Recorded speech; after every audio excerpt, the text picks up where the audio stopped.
En tant que président du Centre de documentation et de formation sur les droits de l'homme, à quel point nous sommes honorés d'accueillir cette rencontre qui est intitulée « Dîner de plaidoyer sur la contribution des acteurs de la société civile à la lutte contre la corruption et la protection de l'environnement en lien avec les droits de l'homme ».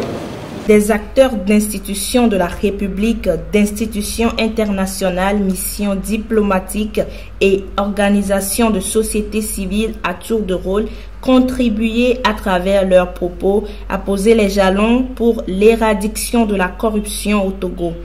Promouvoir la collaboration entre les différents acteurs de lutter contre la corruption pour la consolidation et la promotion de la bonne gouvernance, c'est le thème sur lequel ont porté les échanges au cours de cette rencontre.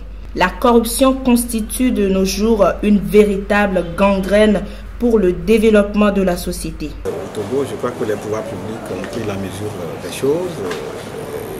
Plusieurs actes ont été accomplis, notamment l'institution de la haute autorité de lutte contre la corruption et des infractions assimilées. Nous avons également le nouveau code pénal qui a institué la corruption comme une infraction très grave. Et il y a aussi d'autres institutions qui ont été mises en place dans le processus de lutte contre cette corruption. Mais il faut dire qu'aucune œuvre n'est parfaite, il reste encore beaucoup à faire. Il faudrait également qu'au niveau de la justice, une réforme soit faite pour que la justice togolaise puisse véritablement jouer son rôle, sa partition dans ce processus de lutte contre la corruption. Perçue comme une entrave à la démocratie représentative et au développement, les effets négatifs de la corruption n'épargnent aucun domaine. L'environnement paie le plus lourd tribut en ce qui concerne la lutte pour la protection de l'environnement et la dégradation de la couche d'ozone. Nous ne pouvons pas atteindre le développement durable en faisant avec la corruption.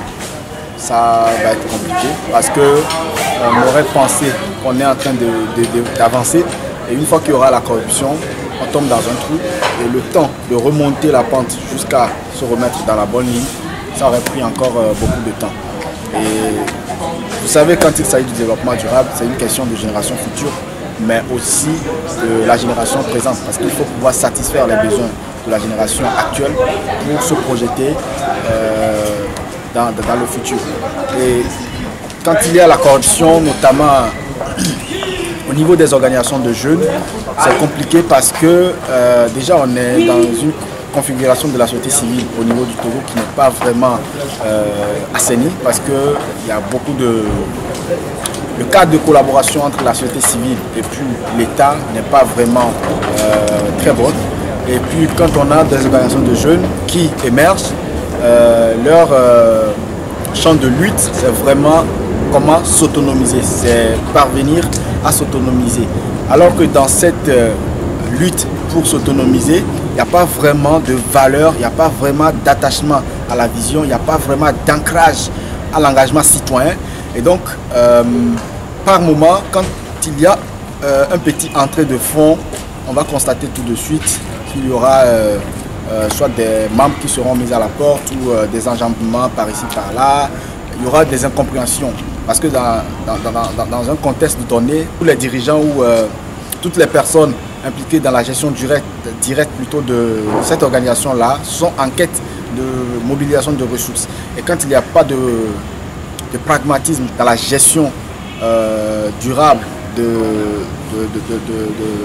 l'association, c'est-à-dire au niveau administratif et puis au niveau financier, par moment, c'est compliqué de s'en sortir.